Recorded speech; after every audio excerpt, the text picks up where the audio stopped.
आज हम लोग को पढ़ना है friction. Whenever a body moves or tends to move over the surface, a force comes into play which opposes the motion, and the opposing force is friction.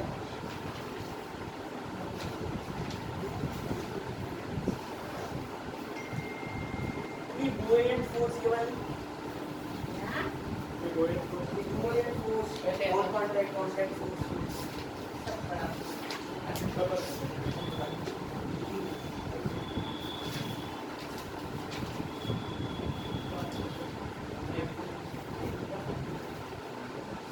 ठीक है, जब भी कोई बॉडी किसी सरफेस पे मूव करती है, या तो तुम बोल लो या तो मैं बोल लेती हूँ।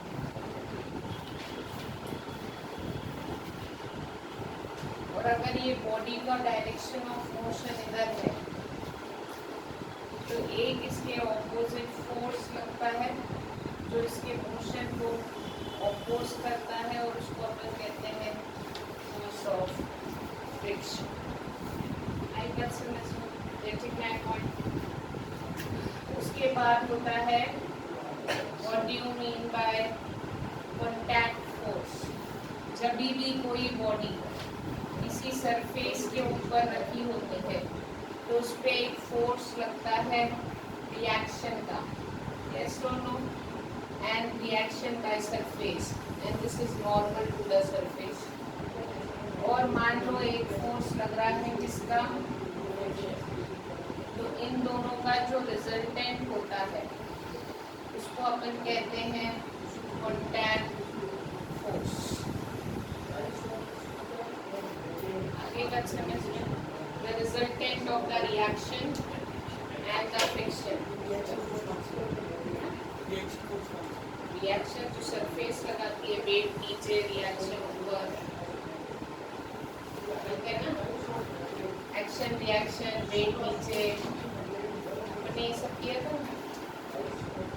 तो जो ये रिएक्शन फोर्स होता है सरफेस के कारण किसी ब्लॉक पे, वो फोर्स और फ्रिक्शन फोर्स, इन दोनों का जो रिजल्टेंट होता है वो कहलाता है कॉन्टैक्ट फोर्स।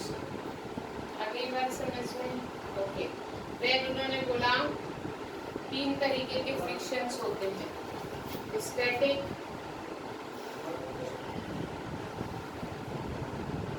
सर इंक डाली थी क्या आपने किसी पेन में? स्टैटिक, लिमिटिंग एंड काइनेटिक, 3 तरीके के फ्रिक्शन होते हैं। सर आपने इंक डाली थी?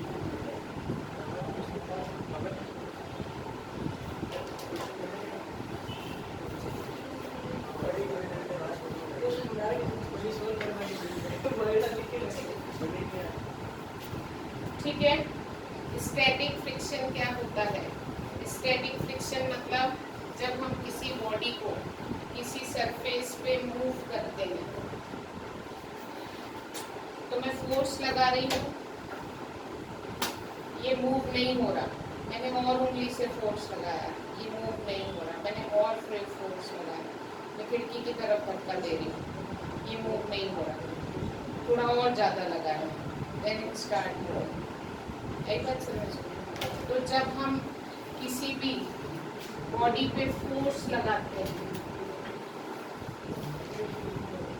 If we apply force on any body, तो वो सरफेस उस बॉडी पे एक फ्रिक्शन फोर्स लगाती है और जिसके कारण वो मूव नहीं करता। जैसे जैसे तुम ये फोर्स बढ़ाओगे, सरफेस भी रोकने की पूरी ताकत करती है। मतलब Fs, the force of friction, also increases if you increase your force to move the block. तो अगर मैंने पूरा सुन लिया, उसके बाद जैसे जैसे हम फोर्स लगाते हैं वैसे वैसे ऑपोजिंग फोर्स भी सरफेस का बढ़ता है, लेकिन एक पॉइंट के बाद सरफेस अपना ऑपोजिंग फोर्स गिव अप कर देती है। उसके बाद that is the limiting friction, जिस फोर्स के बाद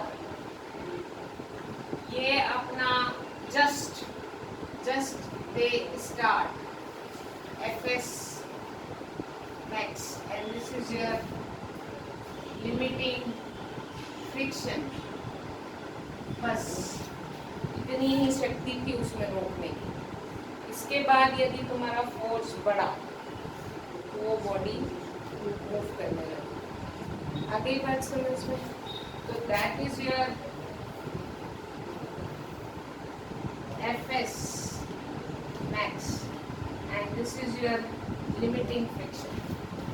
इसके बाद अगर तुमने फिर फोर्स बढ़ाया तो वो बॉडी एक कांस्टेंट वेलोसिटी से मूव होने लगेगी।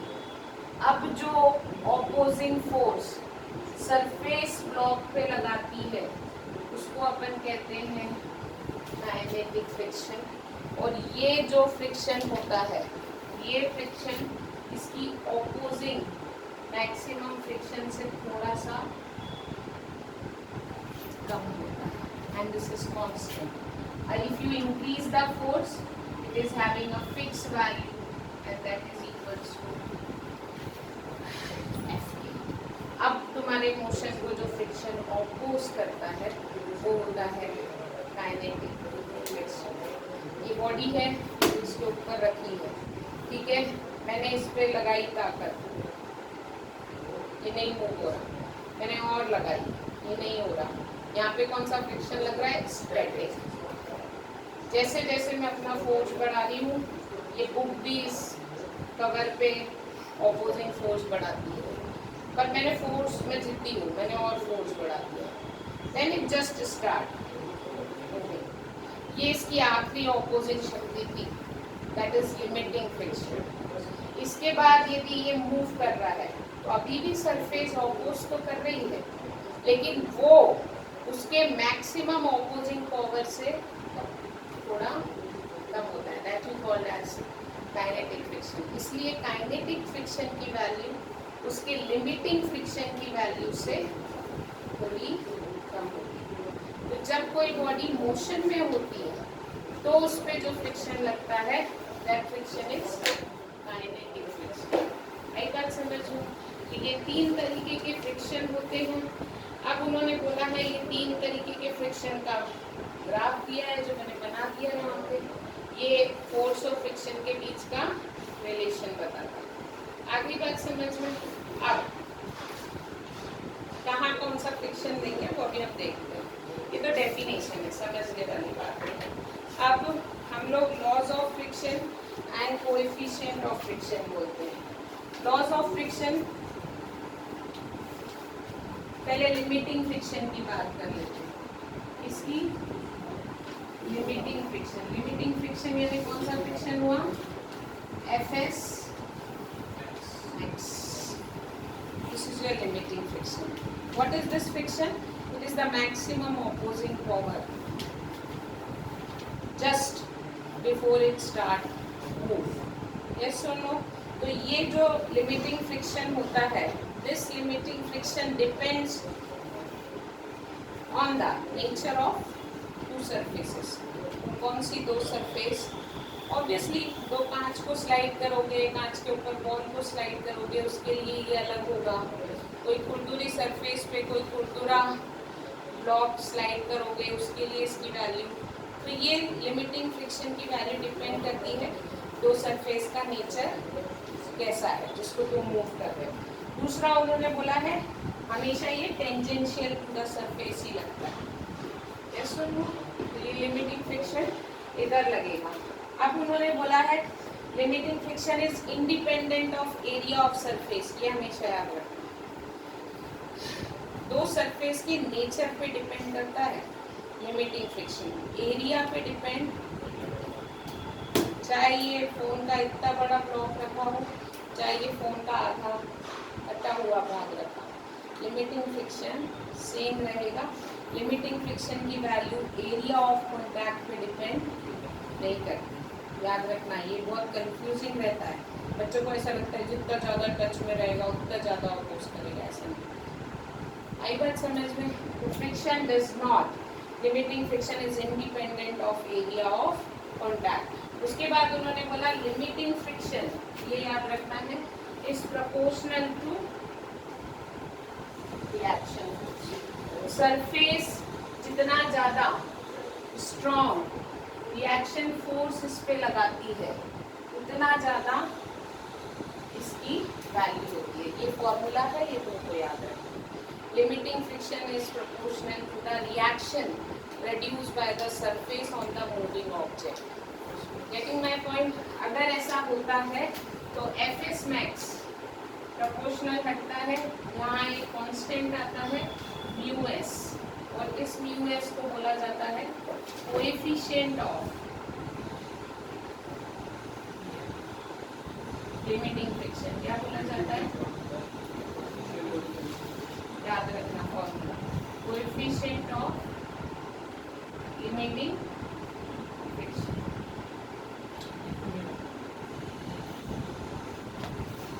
Getting my point? Coefficient of limiting friction इसका नाम है μs। मगर आर के प्रोपोर्शन में तो वेट के प्रोपोर्शन होना चाहिए। वेट बैलेंस करता है रिएक्शन को इन सो मेनी कंडीशन। जरूरी नहीं है हमेशा वेट, अभी मैं बताऊंगी कैसे रखा हुआ है मुझे। इसमें तो मैम स्टैटिक्स दे रहे हैं, ये आपको बताया है लिमिटेड फंक्शन। हाँ, इसमें दूसरा दे रहे हैं स्टैटिक। मैं जो पढ़ा रही हूँ वो फाइनल, ठीक है। अब अपने को क्या पढ़ना है? लॉ ऑफ, किसी भी बुक में कुछ भी दे रखा हो, वैसे तो नहीं दिया होगा, फिर समझने में देख लीजिएगा पर ठीक है। अब लॉ ऑफ काइनेटिक फ्रिक्शन सुनो। लॉ ऑफ काइनेटिक फ्रिक्शन भी सेम होते हैं। काइनेटिक फ्रिक्शन भी oppose the relative motion between two surface. It is also independent of area of contact. Kinetic friction भी इस बात पे डिपेंड नहीं करता कि कितना कितने से टच है। Kinetic friction does not depend on velocity. एक बात समझ में, बॉडी की कितनी वेलोसिटी है उस पर भी काइनेटिक फ्रिक्शन की वैल्यू डिपेंड नहीं करती। Kinetic friction is also proportional to इसके रिएक्शन। लेकिन यहाँ जो कांस्टेंट आता है उसको बोलते हैं, ये लिखा है, उसको बोलते हैं कोएफिशिएंट ऑफ, इसको क्या कहते हैं?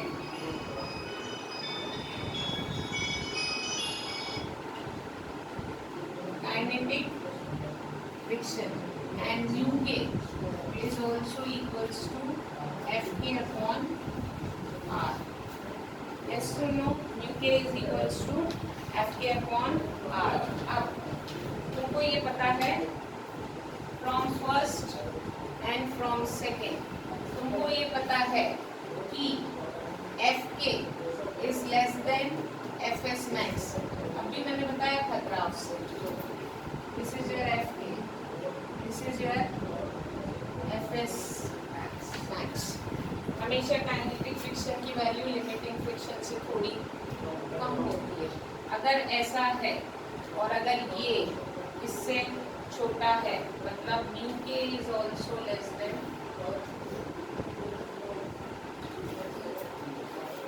Getting my point? From relations, if Fk is less than Fs max, then mu k should also less than Us। कोई भी वैल्यू होती है। ये दो मीडियम के नेचर पे डिपेंड करता है। हमेशा अगर प्लास्टिक और रबड़ को रब करोगे तो म्यू के is fix for plastic and रबड़, म्यू के is fix for glass and plastic. ऐसा दो सरफेस के नेचर पे डिपेंड करता है कोएफिशिएंट ऑफ स्टैटिक फ्रिक्शन क्या होगा या कोएफिशिएंट ऑफ स्टैटिक। अब देख लो, ये दोनों फोर्स हैं, फ्रिक्शन भी एक फोर्स है, रिएक्शन भी एक फोर्स है। तो म्यू के is dimensional less quantity, it is a constant. ऊपर भी न्यूटन है, नीचे भी न्यूटन है, न्यूटन न्यूटन, तो म्यू के तो एक वैल्यू आ गई and it is fixed. Getting my point? Okay. इसके बाद आता है एंगल ऑफ फ्रिक्शन। क्या होता है? What do you mean by angle of friction? Angle of friction is the angle between, it is the angle between reaction and contact force.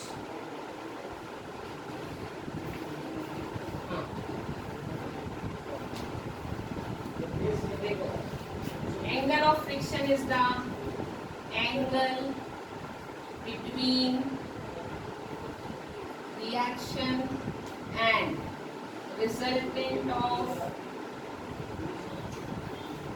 limiting friction and reaction. ध्यान से देखना मैंने क्या लिखा, ठीक है? अगर एक ब्लॉक है वो किसी सरफेस पे मूव कर रहा है, इस पे एक डायरेक्शन ऑफ फोर्स है यहाँ पे, ठीक है? अभी यहाँ पे लग रहा है limiting friction is in this direction. What is limiting friction? इसके बाद ये चलने लगेगा, ठीक है? इस पे एक फोर्स लग रहा है, reaction by the surface on the body, ठीक है? तो ये इनका जो रिजल्टेंट होता है बहुत मुश्किल है इस स्टेज पे आगे आने की, ठीक है? इनका जो रिजल्टेंट होता है, ये रिजल्टेंट और किसका रिजल्टेंट? एफएस मैक्स का और रिएक्शन का। Angle between reaction and resultant of reaction, तो कौन सा एंगल होगा? Getting my point? So this theta is the angle of friction. It is the angle between resultant of reaction and fs max and reaction और उसके resultant के बीच का angle is called as angle of friction. अब यहाँ से tan theta क्या आएगा?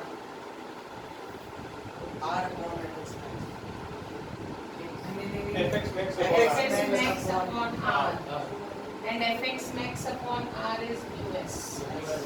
So tan theta is equals to,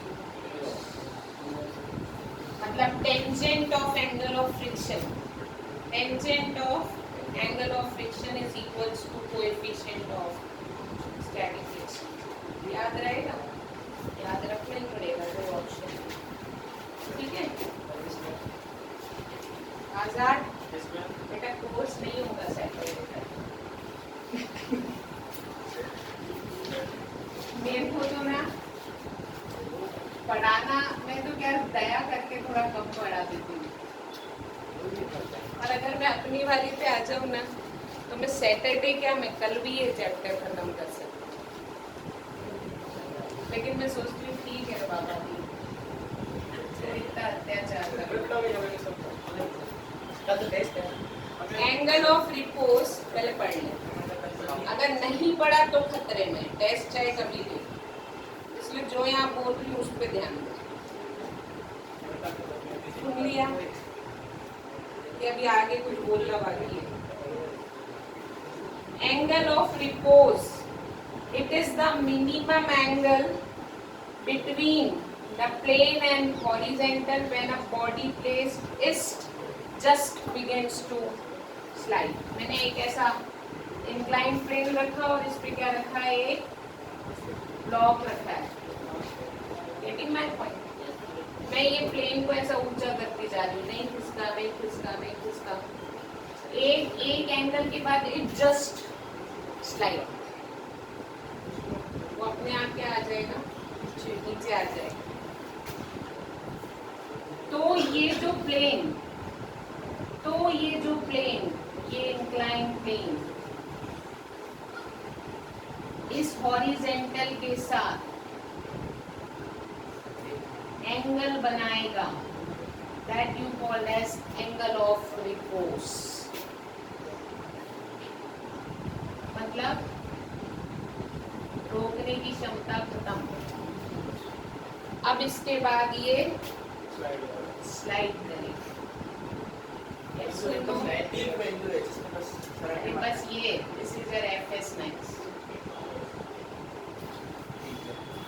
surface उसको इतना ही रोक पाया है, इसके बाद it just start sliding. Theta का क्या रोल है? फाई एंगल, फाई है ये, थीटा नहीं है, थीटा एंगल ऑफ फ्रिक्शन है।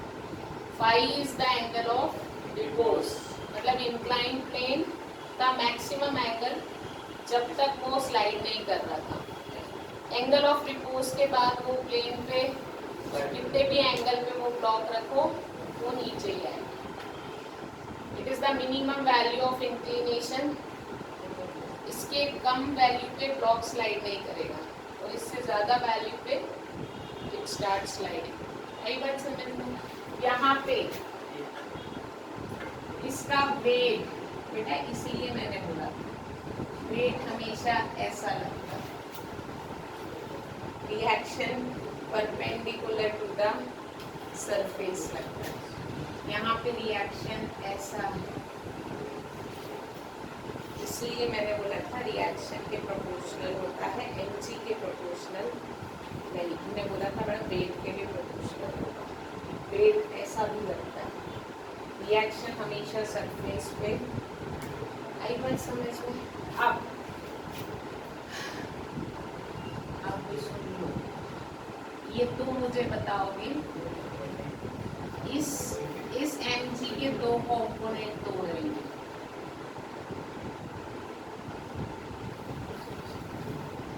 ऐसे ही तोड़ते हैं ना।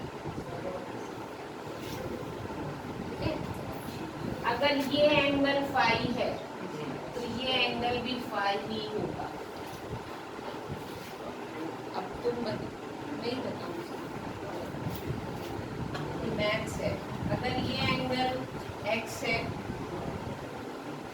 तो ये तो हो गया इस पे परपेंडिकुलर और ये हो गया ऐसा, तो बोल रही हूँ ये angle x. This angle is perpendicular, this angle is 90 minus x. This angle is 90. So this angle is x. इसको 90 माइनस x से लेंगे। अरे 180 होता है ना, 3 का सम ट्राइंगल के। ये x है, ये 90 है, तो ये एंगल 90 माइनस x। ये पूरा एंगल कितना है? 90, तो ये एंगल कितना हुआ? Minus x। ठीक है, आगे बात समझ में? इसलिए ये एंगल भी क्या होगा? फाई। अगर ऐसा है तो ये कंपोनेंट होगा mg cos फाई और ये कंपोनेंट होगा mg sin।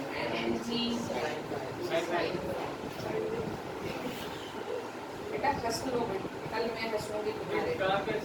अरे मैं तो बता रही हूँ कि कल मेरे हंसने का दिन है। Fs max is equals to mg sin phi because it just start moving। तो ये दोनों फोर्स अभी फिलहाल अपनी बड़ी बड़ी पावर से बैलेंस कर रहे हैं।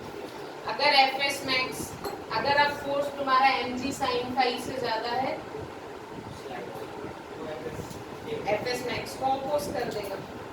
तो अभी फिलहाल Fs max को बैलेंस कर रहा है एक force, and that force is mg sin phi। ठीक है, यहाँ पे एक फोर्स और बैलेंस हो रहा है, R is balanced by mg,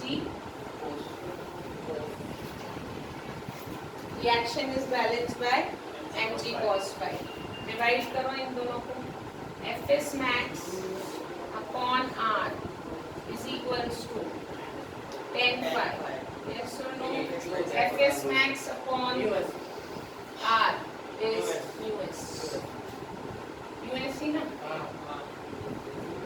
So tan of angle of repose is also equals to US. angle tangent tangent of angle of friction is also this, and tangent of angle of repose is also equals to, so by this and by this I can write theta is equals to angle of friction is equals to angle of repose. अभी कैसे हो जाता है इधर का इधर इधर का इधर, physics, it's all about physics. अब देखो काइनेटिक फ्रिक्शन दो तरीके के होते हैं.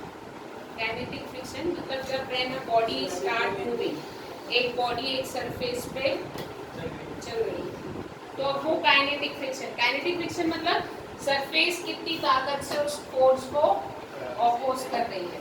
तो काइनेटिक फ्रिक्शन दो तरीके की हो सकती है. एक होता है स्लाइडिंग फ्रिक्शन और एक होता है रोलिंग फ्रिक्शन. नाम से ही समझना है क्या होगा. एक होता है स्लाइडिंग फ्रिक्शन और एक होता है ये पेन इस सरफेस पे मूव तो कर रहा है, लेकिन अभी जो काइनेटिक फ्रिक्शन यहाँ पे है वो है स्लाइडिंग फ्रिक्शन, क्योंकि ये पेन इसके ऊपर स्लाइड कर रहा है.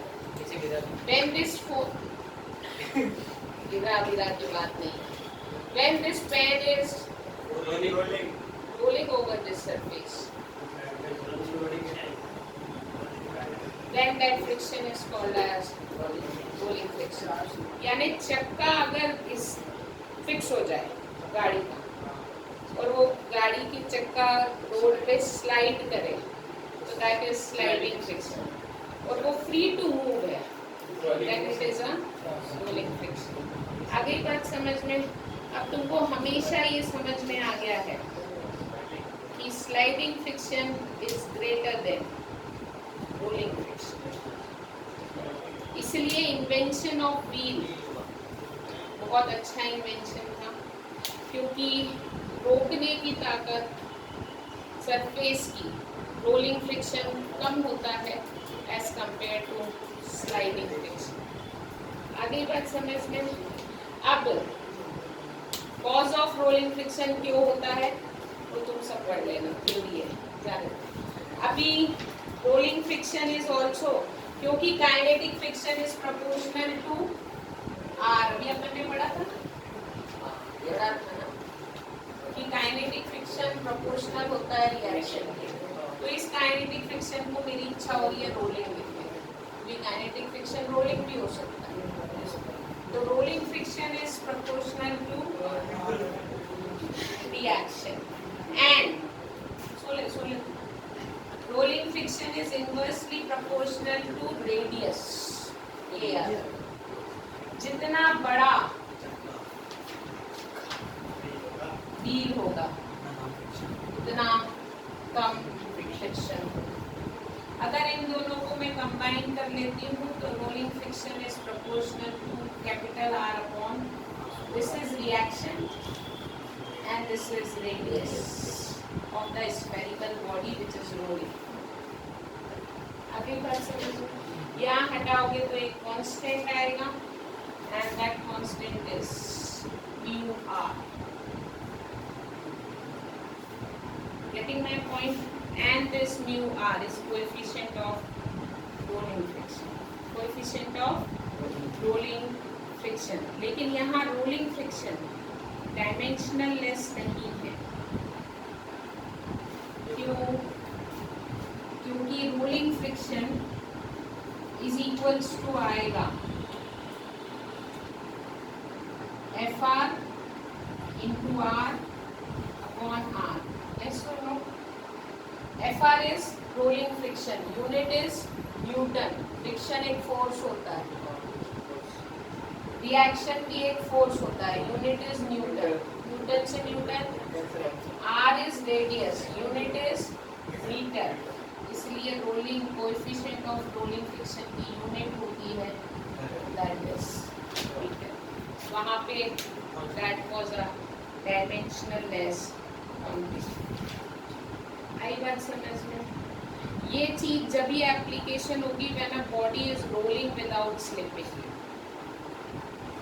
जब वो सरफेस पे स्लिप नहीं कर रही है, it's only rolls on a surface. आ गई बात समझ में? लेकिन मैं अभी छुट्टी नहीं है क्लास।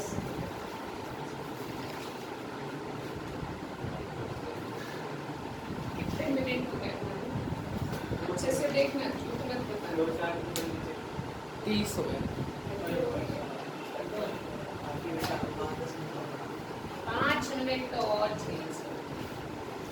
30 से तो ऊपर की क्लास होनी ही चाहिए।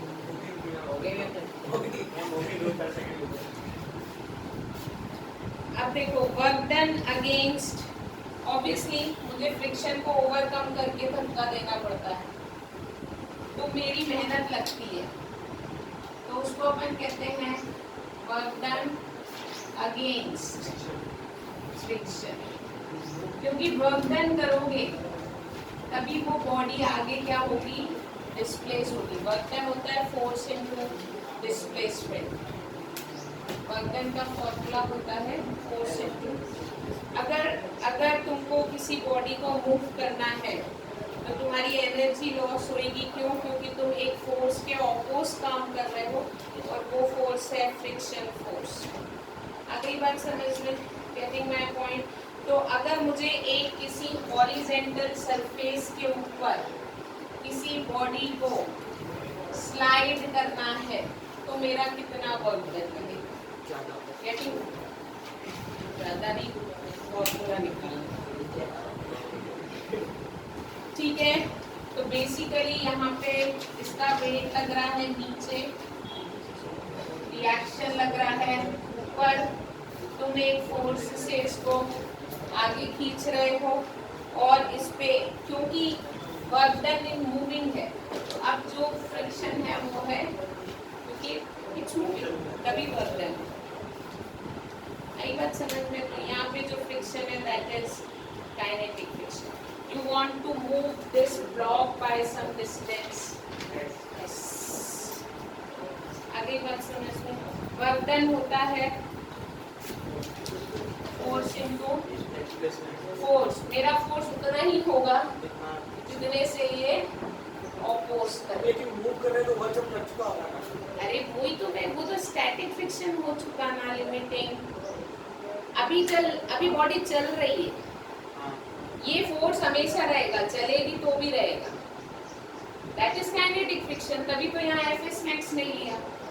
Kinetic friction is always there when the body is moving with same velocity. आई बात समझ में? अगर इट इज एक्सलरेटेड मतलब velocity is continuously increasing of the block, then p is not equals to. ये बात समझो मैं क्या कहती हूँ? अगर तुम्हारी बॉडी एक कांस्टेंट वेलोसिटी से चल रही है, मतलब तुम उस पे कांस्टेंट फोर्स लगा है, and that force have to balance only the kinetic friction, क्योंकि काइनेटिक फ्रिक्शन मोशन पे ही लगता है। लिमिटिंग फ्रिक्शन जो होता है वो मोशन के जस्ट पहले तक का फ्रिक्शन है, तब गाड़ी जस्ट बिगिन होने वाली है चलने। लेकिन अब चल रही है ना, चल रही है मतलब एक कवर्स द डिस्टेंस है, तो भी सरफेस उसको अपोज कर रही है फ्रिक्शन से, and that friction is it is moving with constant velocity. It is not an accelerated motion. इस ब्लॉक की वेलोसिटी बढ़ नहीं रही है। अभी वो भी पढ़ाऊंगी मैं कि जब वेलोसिटी बढ़ेगी तब क्या होगा। क्योंकि ये एक कांस्टेंट वेलोसिटी से चल रहा है, इसलिए work done is equals to, yes और नो? यदि ऐसा है तो work done is equals to, yes or no? If T is just balance Fk and it is moving, Fk is equals to mu k r. So this is Fk. Work done is mu k r into s. So work done is equals to mu k mg into s. Yes or no? क्योंकि reaction को कौन balance कर रहा है?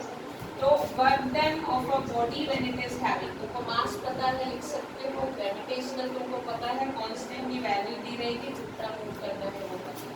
तो तुम निकाल सकते हो कि तुम्हारा कितना वर्क डन लगेगा when a body is moving on a horizontal surface with constant velocity. आगे बात समझ में, ठीक है, आगे का कल।